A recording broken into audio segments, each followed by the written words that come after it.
Karnataka Ratna doctor Vishnuvardhan ಅವರ 75ನೇ ಜನ್ಮ ದಿನಾಚರಣೆ ಅಂಗವಾಗಿ ಡಾಕ್ಟರ್ ವಿಷ್ಣು ಸೇನಾ ಸಮಿತಿ ಕೊಪ್ಪಳ ಘಟಕದಿಂದ ಇಂದು ಬೆಳಗ್ಗೆ ಕೊಪ್ಪಳದ ಕೇಂದ್ರೀಯ ಬಸ್ ನಿಲ್ದಾಣದ ಎದುರುಗಡೆ ಸರ್ವ ಪದಾಧಿಕಾರಿಗಳು ಮತ್ತು ಅಭಿಮಾನಿಗಳೆಲ್ಲರೂ ಸೇರಿ ವಿಷ್ಣುದಾದ ಅವರ ಜನ್ಮದಿನವನ್ನು ಸಿಹಿ ಹಂಚಿ ಸಂಭ್ರಮದಿಂದ ಆಚರಿಸಿದರು. ಇದೇ ಸಂದರ್ಭದಲ್ಲಿ ಕರ್ನಾಟಕ ಸರ್ಕಾರ ಡಾಕ್ಟರ್ ವಿಷ್ಣುವರ್ಧನ್ ಅವರ ಸಿನಿಮಾ ಕ್ಷೇತ್ರದ ಸಾಧನೆಗಾಗಿ ಮರಣೋತ್ತರವಾಗಿ ಕರ್ನಾಟಕ ರತ್ನ ಪ್ರಶಸ್ತಿಯನ್ನು ಘೋಷಣೆ ಮಾಡಿದ್ದು ಅಭಿಮಾನಿಗಳಿಗೆಲ್ಲ ಸಂತಸ ತಂದಿದೆ. ನಟ ಸುದೀಪ್ ಮತ್ತು ಡಾಕ್ಟರ್ ವಿಷ್ಣು ಸೇನಾ ಸಮಿತಿಯ ರಾಜ್ಯಾಧ್ಯಕ್ಷರಾದ ವಿಷ್ಣು ವಿರಕಪುತ್ರ ಶ್ರೀನಿವಾಸ್ ಅಶೋಕ್ ಕೇನಿ ಅವರ ನೇತೃತ್ವದಲ್ಲಿ ಡಾಕ್ಟರ್ ವಿಷ್ಣುವರ್ಧನ್ ಸ್ಮಾರಕ ನಿರ್ಮಾಣದ ನೀಲಿ ನಕ್ಷೆ ಸಿದ್ಧಗೊಂಡಿದ್ದು ಅನಾವರಣಗೊಳಿಸಲಿದ್ದಾರೆ. ಡಾಕ್ಟರ್ ವಿಷ್ಣುವರ್ಧನ್ ಅಭಿಮಾನಿಗಳು ನಾಡಿನಾದ್ಯಂತ ಜನ್ಮದಿನದ ಆಚರಣೆಯನ್ನು ಹಬ್ಬದಂತೆ ಸಂಭ್ರಮಿಸಿದ್ದಾರೆ.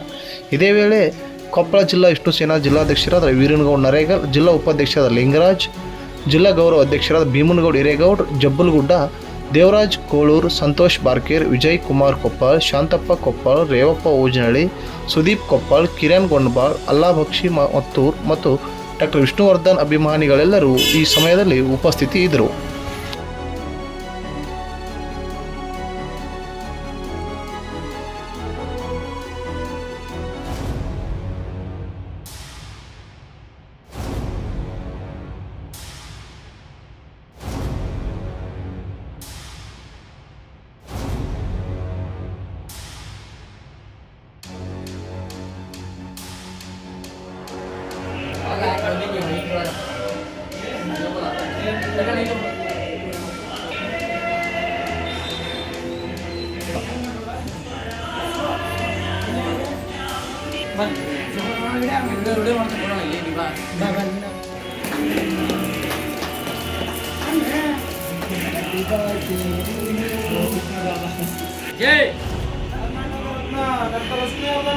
जय